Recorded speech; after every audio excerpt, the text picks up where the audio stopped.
It's time for another episode of Sunday Stock Battle. Let's get into this.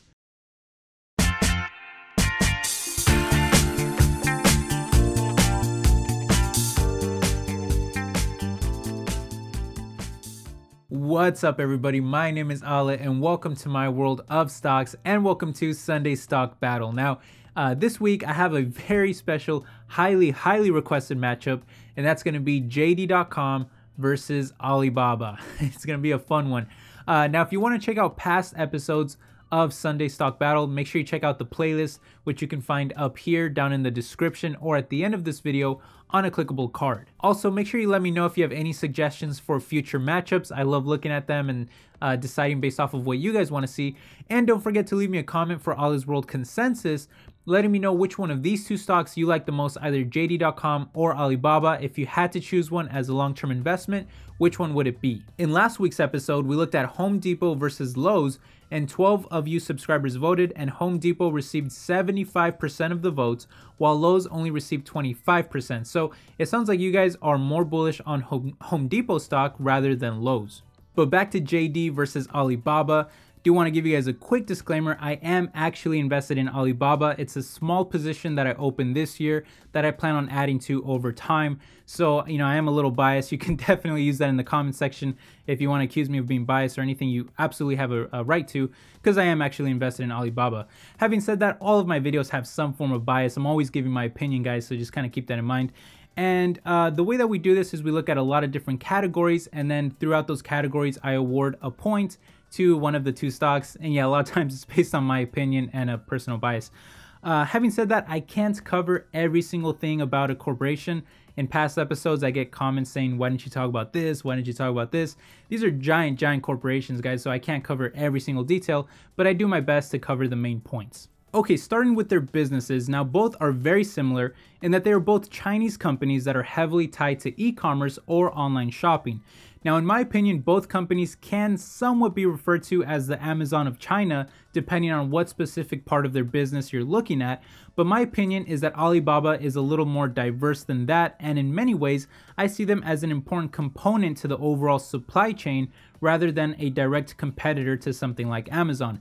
And that's because Alibaba does have its core e-commerce business to customer platform in Tmall, but they also have a combination of business to business and customer to customer platforms rather than just strictly a business to customer. And I say customer or consumer, same thing. Rather than just strictly a business to customer model that fits more in line with what JD.com is doing, although they are also becoming more competitive with Alibaba in some other areas. But either way, Alibaba does this by helping businesses buy large quantities of Chinese goods from Chinese manufacturers and then sell them for a premium price, oftentimes in the United States and sometimes even on Amazon.com. And this is done through a number of platforms that include Taobao.com, which works similarly to eBay as a customer-to-customer platform. Then they have Tmall, which is primarily a business-to-customer platform, similar to Amazon or JD's platform.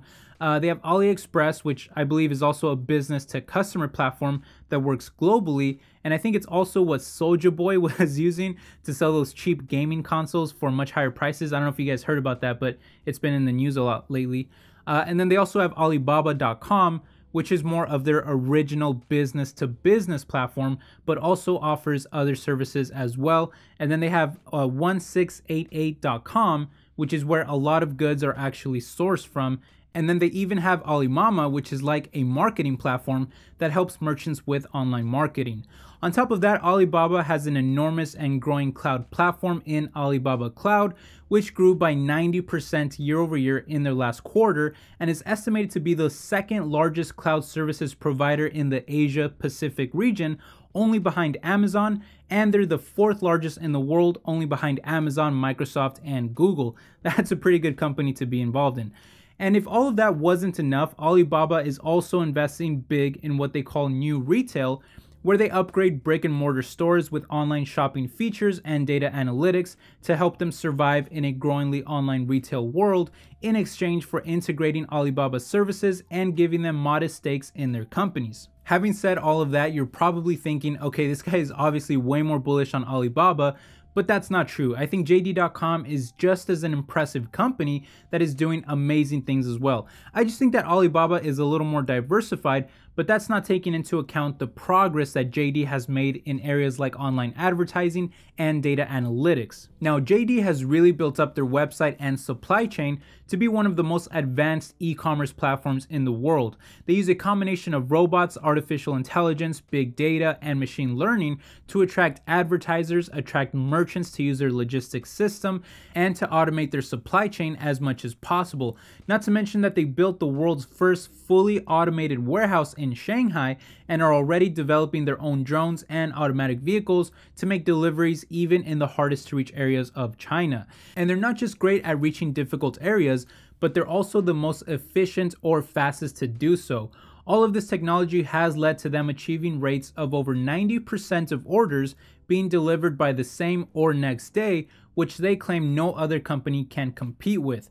And that's helped JD attract a number of different companies to adopt their logistics system for countrywide delivery that is generating enormous revenue that is even higher than Alibaba, albeit at the cost of rising expenses that is hurting profitability, which is why Alibaba still commands a much larger market cap. But besides that, JD has also launched JD Worldwide, which is their cross-border e-commerce platform that supplies more imported products. They formed a partnership with Tencent, giving them exclusive access to the extremely popular WeChat and mobile QQ platforms, and they even partnered with Walmart to help each other reach more customers throughout the country. In any case, both companies are doing amazing things and should continue to see future growth, considering that only around 12% of global retail sales in 2018 were even done online. The Chinese e-commerce market is also projected to grow from around 1 trillion in 2018 to around 1.8 trillion in 2022, and currently less than 40% of the Chinese population even shop online. Don't forget that China's population is somewhere close to 1.4 billion people, so that's a huge market to take advantage of as well. But looking a little closer at direct competition, as of June 2018, Alibaba controlled over 50% of the Chinese retail e-commerce market, while JD only had around 16% according to Statista.com. However, when looking at just the B2C market from 2014 to 2017, Alibaba's Tmall dropped from 55% market share down to 51%, while JD's grew from 18% to 33%, which is obviously much better performance and much better growth. Still, it's my opinion that Alibaba is a little more diversified, but I find it fascinating that JD actually brings in more revenue despite having smaller e-commerce market share. Again, much of that has to do with their vast logistics system and some very lucrative partnerships with Baidu, Tencent, and Walmart, but we'll talk more about revenue in the next round.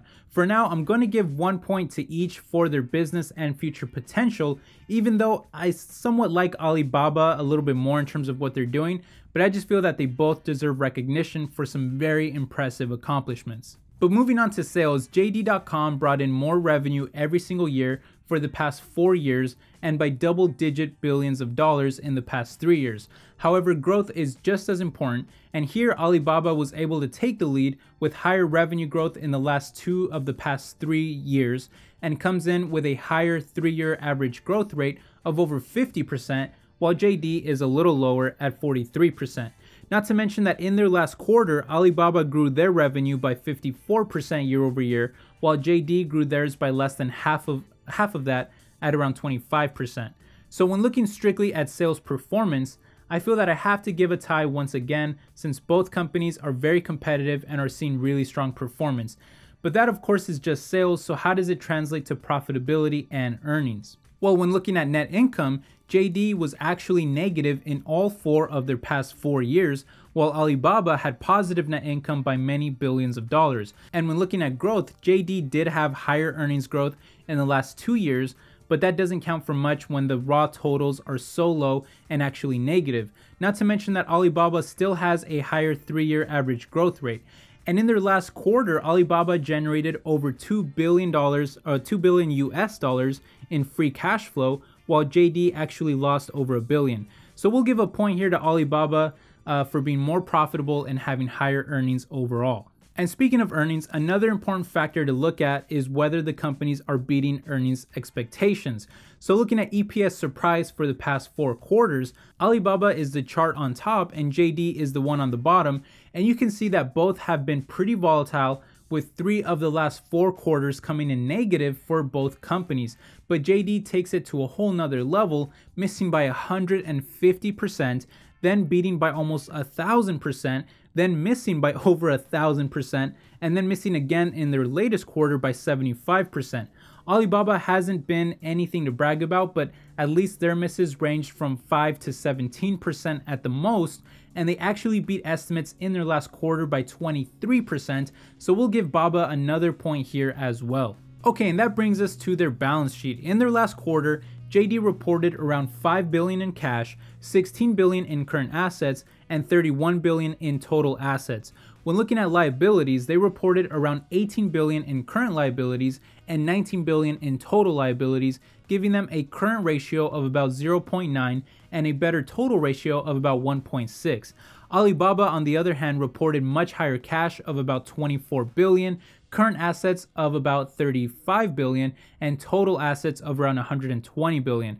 When looking at liabilities, they reported current liabilities of around $24 billion and total liabilities of around $47 billion, giving them a current ratio of about 1.5 versus JD's 0.9, and a total ratio of about 2.6 versus JD's 1.6. So we'll give another point here to Alibaba for having almost 20 billion more in cash and better current and total ratios. Okay guys, this brings us to their stock performance and their valuations. Starting with the former, I feel bad for judging them based on recent performance because the Chinese economy has really been slowing down, and that really dragged down most Chinese stocks by very large amounts. But when looking at the past 5 years, JD had a nice run but was still pretty volatile and eventually crashed heavily in 2018, which left it down over 11%. While Alibaba had a similar experience, but it was a little more stable and still managed to finish up over 75%. Looking more recently in the past 1 year, JD is down over 52% with a drop from their 52-week high of over 55%, which is very high, a very large drop. While Alibaba saw a much smaller drop in the past year of over 15%, but still a pretty large drop from their 52-week high of over 26% at the time of this recording, looking at their current share price. So the point here has to go to Alibaba for having more stability and dropping much less during difficult economic times. But I do just want to point out that some investors would argue that the point maybe should go to JD instead, as this may provide a better buying opportunity considering that it's dropped more. Regardless, Alibaba still gets the point in this round. Okay, and that brings us to the final round of the day, and that's their valuation. Starting with JD, they have some pretty crazy metrics thanks to only being slightly profitable this past quarter, but their trailing PE is over 150, and their forward PE does improve dramatically to just 40, and their PS ratio is also really good at less than 0.5. However, their PB ratio is a little high at over 3.3, and their PEG ratio is enormously high at over 117. But, you know, sometimes that metric can be all over the place on Yahoo Finance, depending on how they calculated the earnings estimates that they use and all kinds of things like that. But anyway, they're listing it here, if it's accurate, they're listing it here at 117, which is really high. And they also come in with a very low profit margin of less than 1%.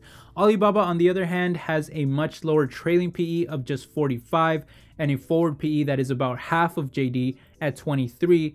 A much lower PEG ratio of 58 that is still extremely high on its own, so who knows how they're calculating it, but it's still lower than what they list for JD. And their PS ratio is higher than JD at 8.5, and their PB is also higher at around 6, although they do have a much higher profit margin of almost 20%. So given the much higher margins and lower price to earnings ratios, I'll give the point here to Alibaba, although JD does have a significantly lower PS and PB ratio that should be taken into consideration. Okay, so I think that just about wraps it up here. Alibaba takes the win with 7 points, and JD comes in at 2 points, right? So 7-2. I know it's because I'm biased, but anyway, you know, I can't help it. I give my opinion on these things, and I award points where I see fit. In my opinion, I think Alibaba is a little more diverse, but man, JD is doing some crazy things too. Both companies are very impressive, and honestly, I personally, just my opinion, I wouldn't mind owning either company. But at the moment, I just kind of like Alibaba a little more, and I feel that they're more profitable and things like that. So I kind of like Alibaba a little more. But let me know if you agree, disagree. Let me know in the comment section. I know that a lot of people actually invest in both companies. So let me know if you're one of those people and give me your reasons why. I'd love to read all about it. Don't forget to hit the like button. Don't forget to vote for one of these companies, and I'll catch you guys in the next video. Thank you for watching, guys. I hope you have a wonderful day. Take care. Bye-bye.